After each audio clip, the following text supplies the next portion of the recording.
ಸಂಭವಿಸಿರುವ ಭೀಕರ ಭೂಕುಸಿತದ ಸುದ್ದಿ ಕಡೆಗೆ, ಅದರಲ್ಲೂ ನಮ್ಮ ರಾಜ್ಯದ ಕರ್ನಾಟಕದ 8 ಮಂದಿ ಈ ದುರಂತದಲ್ಲಿ ಮಣ್ಣಿನ ಅಡಿಯಲ್ಲಿ ಸಿಲುಕಿಕೊಂಡು ಉಸಿರು ಚೆಲ್ಲಿದ್ದಾರೆ.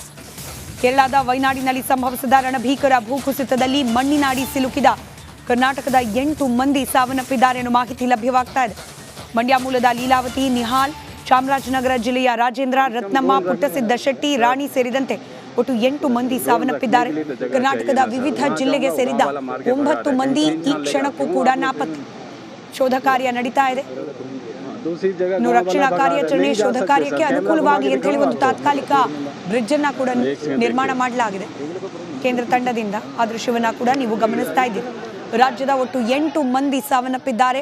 9 ಮಂದಿ ಈ ಕ್ಷಣಕ್ಕೂ ಕೂಡ ನಾಪತ್ತೆ. ಕ್ಷಣಕ್ಕೂ ಕೂಡ ರಕ್ಷಣಾ ಕಾರ್ಯಾಚರಣೆಯ ಗತಿಯನ್ನ ಮತ್ತಷ್ಟು ಚುರುಕು ಪಡಿಸಲಾಗ್ತಾ ಇದೆ. ಸೇನಾ ಹೆಲಿಕಾಪ್ಟರ್ಗಳನ್ನ ಬಳಸಿ ಕೂಡ ರಕ್ಷಣಾ ಕಾರ್ಯಾಚರಣೆ ಮಾಡಲಾಗ್ತಾ ಇದೆ. ಅದಕ್ಕೆ ಸಂಬಂಧಪಟ್ಟ ದೃಶ್ಯವನ್ನ ನೀವು ಗಮನಿಸ್ತಾ ಇದ್ದೀರಿ. ದುರಂತದಲ್ಲಿ ಗಾಯಾಳುವಾದ ವ್ಯಕ್ತಿ ಓರ್ವನನ್ನ ಆಸ್ಪತ್ರೆಗೆ ದಾಖಲು ಮಾಡಲಿಕ್ಕೆ ಹೆಲಿಕಾಪ್ಟರ್ ಅನ್ನ ಬಳಕೆ ಮಾಡಿಕೊಳ್ಳಲಾಗಿದೆ. ಕೇಂದ್ರ ಹಾಗೆ ರಾಜ್ಯ ತಂಡಗಳ ಸಹಯೋಗದೊಂದಿಗೆ ರಕ್ಷಣಾ ಕಾರ್ಯಾಚರಣೆ ನಡೆಸಲಾಗ್ತಾ ಇದೆ. 2ನೇ ದಿನವೂ ಕೂಡ ಚುರುಕನ್ನ ಪಡೆದುಕೊಂಡಿದೆ ಈ ಶೋಧ ಹಾಗೆ ರಕ್ಷಣಾ ಕಾರ್ಯಾಚರಣೆ.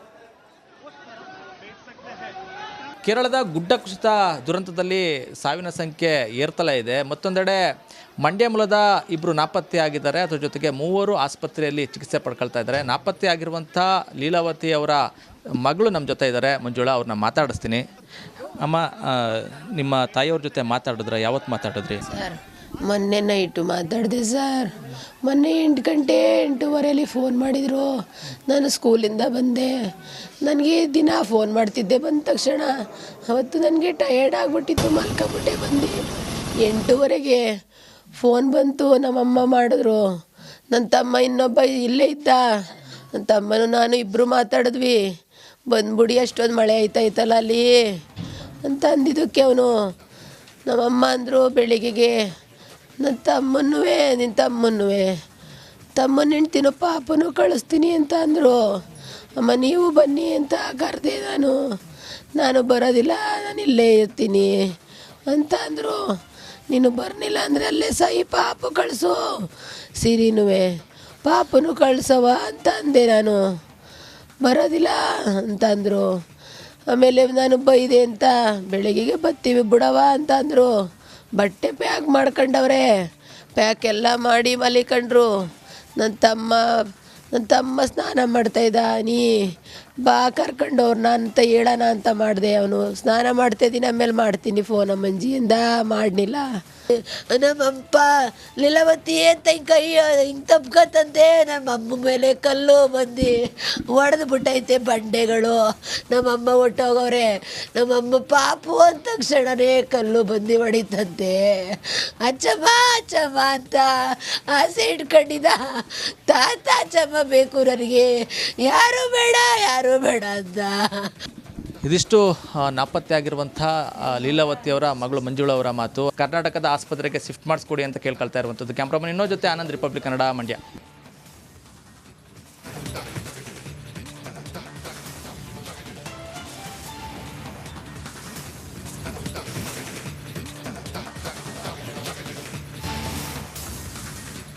ಬಿಜೆಪಿ ವಿರುದ್ಧ ಸಿಡಿದೆದ್ದ ಸಚಿವ ಕುಮಾರಸ್ವಾಮಿ. ಕೇಂದ್ರ ಸಚಿವ ಎಚ್.ಡಿ. ಕುಮಾರಸ್ವಾಮಿ ಪಾದಯಾತ್ರೆಗೆ ನಾವಿಲ್ಲ ಅಂದಿದ್ಯಾಕೆ ಎಚ್.ಡಿ. ಕುಮಾರಸ್ವಾಮಿ?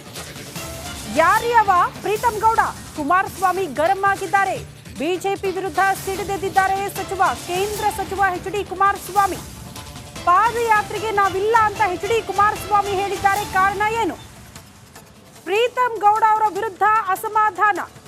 ಬೆಂಗಳೂರು, ಮೈಸೂರಲ್ಲಿ ನಮ್ಮ ಪ್ರಭಾವ ಜಾಸ್ತಿ ಇದೆ, ನಾವೇ ಪಾದಯಾತ್ರೆಯಲ್ಲಿ ಇರಲ್ಲ, ನಮ್ಮನ್ನ ಹೊರಗಿಟ್ಟು ನಿರ್ಧಾರ ಮಾಡ್ತೀರಾ ಅಂತ ಪ್ರಶ್ನೆ ಮಾಡಿದ್ದಾರೆ. ಚುನಾವಣೆ ಬೇರೆ, ರಾಜಕೀಯವೇ ಬೇರೆ ಅಂತ ಎಚ್.ಡಿ. ಕುಮಾರಸ್ವಾಮಿ ಹೇಳಿದ್ದಾರೆ ಬಿಜೆಪಿ ವಿರುದ್ಧ. ಆ ಮೂಲಕ ಕೇಂದ್ರ ಸಚಿವ ಎಚ್.ಡಿ. ಕುಮಾರಸ್ವಾಮಿ ಅವರು ಅಸಮಾಧಾನಗೊಂಡಿದ್ದಾರೆ. ಈ ಮೂಡ ವಿಚಾರಕ್ಕೆ ಸಂಬಂಧಪಟ್ಟಂತೆ ಬಿಜೆಪಿ ಮತ್ತು ಜೆಡಿಎಸ್ ಜಂಟಿಯಾಗಿ ಹೋರಾಟ ಮಾಡ್ತಾ ಬಂದಿತ್ತು. ಬಟ್ ಈಗ ಈ ಹೋರಾಟ ಮತ್ತೊಂದು ಹಂತ ತಲುಪಿದ್ದು. ಅಂದ್ರೆ ಬೆಂಗಳೂರು ಟು ಮೈಸೂರು ಪಾದಯಾತ್ರೆ.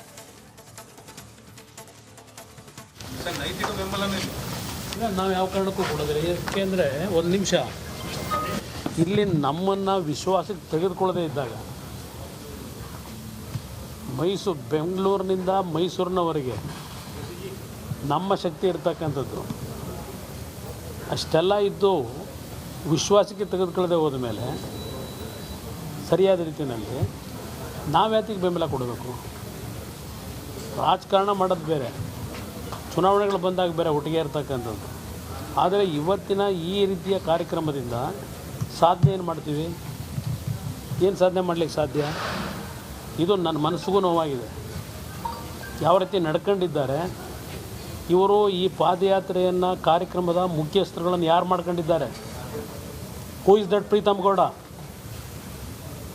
ದೇವೇಗೌಡರ ಕುಟುಂಬವನ್ನು ಸರ್ವನಾಶ ಮಾಡಲಿಕ್ಕೆ ಹೋದಂಥವನ್ನ ಸಭೆಗೆ ಕರೆದು ಕೂರಿಸ್ಕೋತಾರೆ, ನನ್ನ ಸಭೆಗೆ ಕರೀತಾರೆ. ನನಗೂ ಸಹಿಸ್ಕೊಳ್ಳಿಕ್ಕೆ ಒಂದು ಹಿತಿಮಿತಿ ಇದೆ.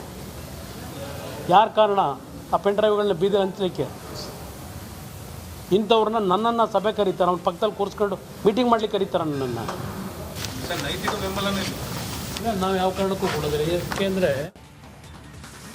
ಈ ಬಗ್ಗೆ ಮತ್ತಷ್ಟು ಡೀಟೇಲ್ಸ್ ಅನ್ನ ಕೊಡ್ತಾ ಹೋಗ್ತಾರೆ ನಮ್ಮ ಪ್ರತಿನಿಧಿ ನಟೇಶ್. ನೇರ ಸಂಪರ್ಕದಲ್ಲಿ ಜಾಯಿನ್ ಆಗ್ತಿದ್ದಾರೆ ದೆಹಲಿಯಿಂದ. ನಟೇಶ್, ದೊಡ್ಡ ಮಟ್ಟದ ಕುತೂಹಲ ಎಚ್.ಡಿ. ಕುಮಾರಸ್ವಾಮಿ ಅವರ ಈ ಸ್ಟೇಟ್ಮೆಂಟ್ನಿಂದ ಸಹಜವಾಗಿ ಮೈತ್ರಿ ವಿಚಾರದಲ್ಲಿ ಕೆಲ ಅಸಮಾಧಾನಗಳು ವ್ಯಕ್ತವಾಗಿದೆ ಪಾದಯಾತ್ರೆ ವಿಚಾರಕ್ಕೆ ಸಂಬಂಧಪಟ್ಟಂತೆ. ಮುಂದೆ ಏನ್ ಮಾಡ್ತಾರೆ ಎಚ್.ಡಿ. ಕುಮಾರಸ್ವಾಮಿ? ಮೈತ್ರಿ ಗಟ್ಟಿಯಾಗಿರುತ್ತಾ ಅಥವಾ ಸಡಿಲ ಆಗ್ತಾ ಇದೆಯಾ ಅನ್ನುವಂಥ ಪ್ರಶ್ನೆ.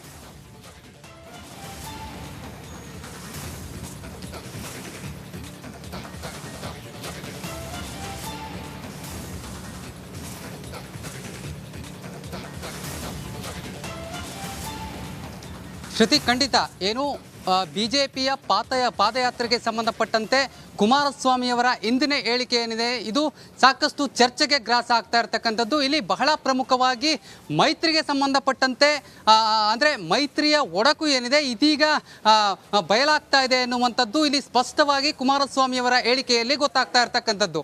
ಯಾಕಂದರೆ ಬಹಳ ಪ್ರಮುಖವಾಗಿ ಕುಮಾರಸ್ವಾಮಿಯವರು ಏನು ಪೆನ್ ಡ್ರೈವ್ ವಿಚಾರವನ್ನು ಮತ್ತೆ ತೆಗೆದುಕೊಂಡಿರ್ತಕ್ಕಂಥದ್ದು ಇಲ್ಲಿ ಒಂದಷ್ಟು ಗೊಂದಲಕ್ಕೂ ಕೂಡ ಕಾರಣ ಆಗಿರ್ತಕ್ಕಂಥದ್ದು.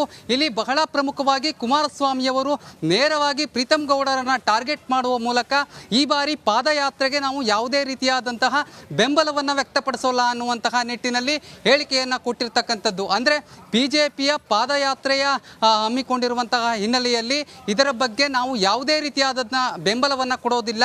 ನಾವು ಯಾಕೆ ಬೆಂಬಲವನ್ನು ಕೊಡಬೇಕು? ರಾಜ್ಯದಲ್ಲಿ ಹಲವು ಸಮಸ್ಯೆಗಳಿದೆ ಎನ್ನುವಂತಹ ನಿಟ್ಟಿನಲ್ಲಿ ನಾವು ಬೆಂಬಲವನ್ನು ಕೊಡ್ತಾ ಇಲ್ಲ ಅನ್ನುವಂತಹ ಮಾತನ್ನು ಹೇಳ್ತಾರೆ. ತದನಂತರದಲ್ಲಿ ಏನು ಹಾಸನದಲ್ಲಿ ನಡೆದಂತಹ ಪೆನ್ ಡ್ರೈವ್ ಪ್ರಕರಣ ಏನಿದೆ ಈ ಪೆನ್ ಡ್ರೈವ್ ಪ್ರಕರಣಕ್ಕೆ ಸಂಬಂಧಪಟ್ಟಂತೆ ದೇವೇಗೌಡರ ಕುಟುಂಬದ ಮೇಲೆ ನಟೇಶ್, ಕಾದ್ ನೋಡೋಣ ಯಾವ ರೀತಿ ಆಯಾಮ ಪಡೆದುಕೊಳ್ಳುತ್ತೆ ಅಂತ. ಧನ್ಯವಾದಗಳು ತಮ್ಮೆಲ್ಲ ಮಾಹಿತಿಗೆ.